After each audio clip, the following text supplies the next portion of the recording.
Councilmember Maness, thank you so much for joining us today. Thank you. I'm so glad to be here. You are the immediate past president of NLC.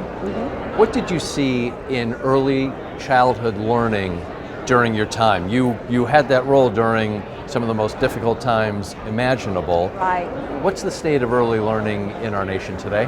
Early learning is so important, and during the pandemic, it played a huge part because many of our child care centers were open for parents who had to work. A lot of parents were working from home, but we had essential employees who had to go into work. And thank heavens our early learning centers were open to provide the needed child care for those parents. None of us wanted to go through that. Did you feel on some level that it took a crisis to raise some awareness around an area that I'm sure you already knew the criticality of? Unfortunately, yes, it did. I have had wonderful child care centers for my children and now for my granddaughter. So I know the importance of quality early learning. But it did take this crisis for our community to realize, hey, they could open, they were there to help families, they were there to help our communities, and most importantly, they were there for our young children during this time. You, of course, have an incredible vantage point, both locally in Lexington, South Carolina, but also because of your roles and your national involvement nationally. How would you characterize the range of what you see in our communities nationwide? Well, I was the president of the National League of Cities during a very difficult time for our cities, towns, and villages across America. And we saw where communities were closing. We saw how our city halls, our town halls had to do a balancing act to keep our employees there, not having shutdowns, deciding what we were going to do to keep our community safe. So many competing priorities. That's right. And our early childhood learning centers were there as a partner to us as local elected leaders to help try to make things normal when they really weren't.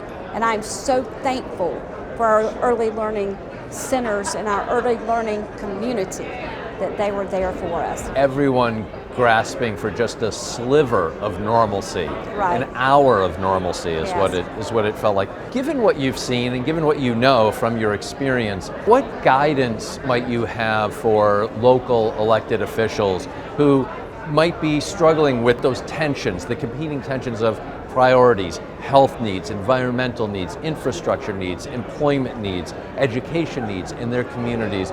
Any guidance that you would give them around, based on what you've seen, around how to prioritize or make sure that early learning stays part of the focus? Early learning and education is very important to me.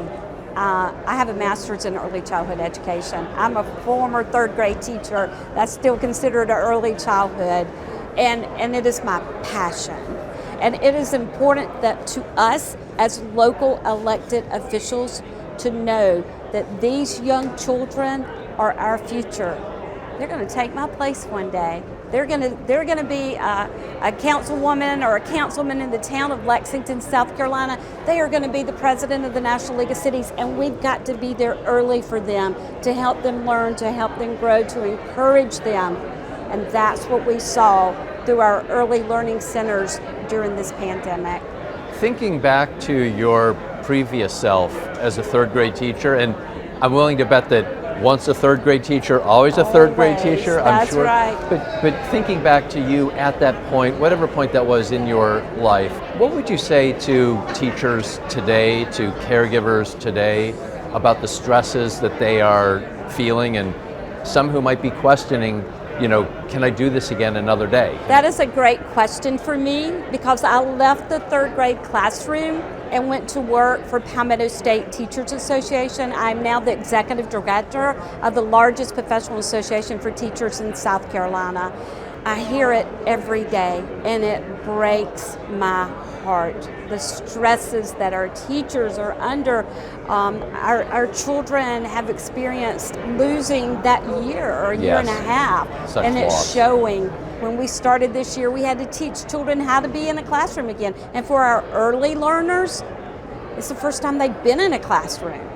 So they missed that kindergarten year, being in there where they were able to learn by play and to learn how to be a part of a community, part of a classroom.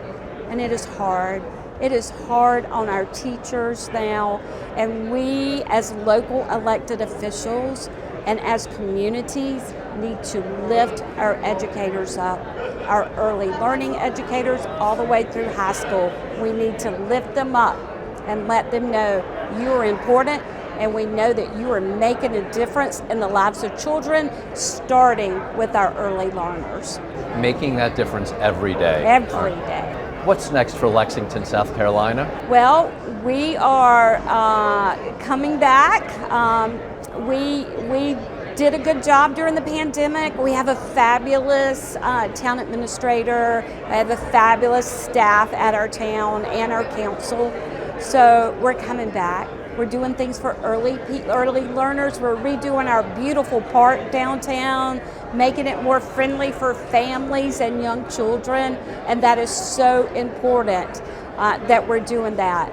But I just appreciate the cities, towns, and villages across America as they worked very hard during this pandemic to respond, recover, and now we are rebuilding. And for many of us, it's better than ever.